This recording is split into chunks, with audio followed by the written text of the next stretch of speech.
선거 소식은 아니지만 중요한 뉴스입니다. 왜 CCTV가 없는 방을 선택했을까? 이성윤 중앙지검장 얘기입니다.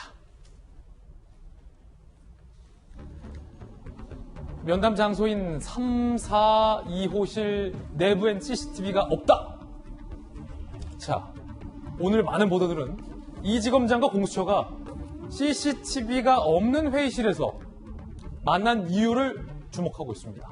조사실이 아닌 회의실을 이용한 이유가 뭘까? 영상 녹화가 안 됐고 진술 조서도 남지 않았다.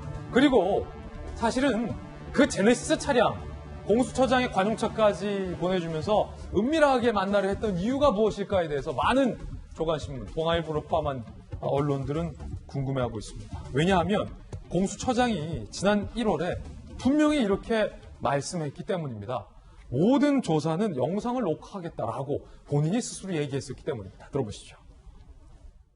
수사 과정에서 인권보호, 이제 수사의 객관성, 공정성을 담보하는 중요한 제도적 장치가 바로 인권보호다. 네. 그리고 예를 하나 드셨는데요. 개방형 조사실에서 모든 과정을 영상 녹화하겠다.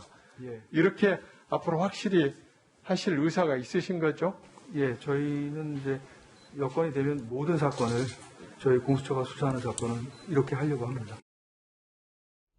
자, 이게 왜 논란이 되냐면 이성윤 중앙지검장은 검찰의 간부이기도 하지만 그 전에 핵심 사건의 주요 피의자입니다. 조사를 받아야 할 대상자고 공수처장은 조사를 해야 할 기관의 기관장이기 때문입니다. 야당에서는 이렇게 비판하고 있습니다.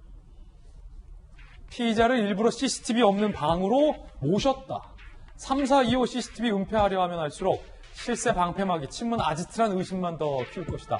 권력 앞에 갈대처럼 눕는 공수처를 국민들은 꼼수처로 부른다라고 현재 비판을 하고 있는 그런 상황입니다. 정혁진 변호사님, 네. 자, 야당이 비판하는 것처럼 꼼수 조사입니까? 밀실 회의입니까? 아니면 그저 면담입니까? 일단 영상 녹화는 기대하지도 않고요. 일반 수사 준칙에 따르면 이 일반 수사 준칙이 있는데 이거는 형사소송법과 공수처법 규정에 따라서 공수처도 따라야 되는 그런 규정이거든요. 이 일반 수사 준칙에 의하면은 영상 녹화는 고사하고 조서는 반드시 작성하도록 그렇게 규정이 되어 있습니다.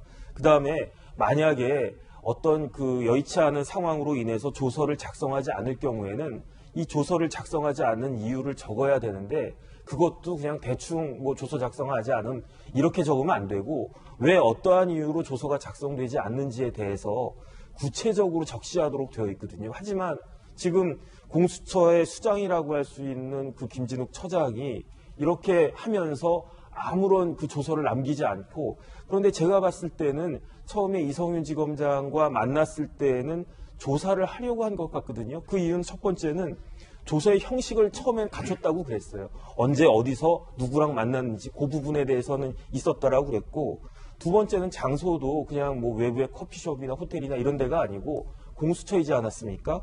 그 다음에 제가 제일 주목했던 것은 이성윤 검사장이 혼자 간 게 아니고 변호사와 대동을 했어요. 그냥 단순히 면담하고 앞으로 이제 내가 경력이 많은 검사니까 공수처 이렇게 하는 게 좋겠습니다. 이런 내용을 갖다 이야기하려면 굳이 변호사가 따라갈 이유가 없는데 변호사까지 갔다라고 하는 것은 거의 내가 피의자 신분이다라고 하는 것을 인식하고 조사를 받으려고 했던 것 같은데 그런데 영상 기록은커녕 조서까지 없다라고 하는 것은 사실은 굉장히 이상하다라고 볼 수밖에 없지 않나 싶습니다. 정 변호사님의 의견이었고요.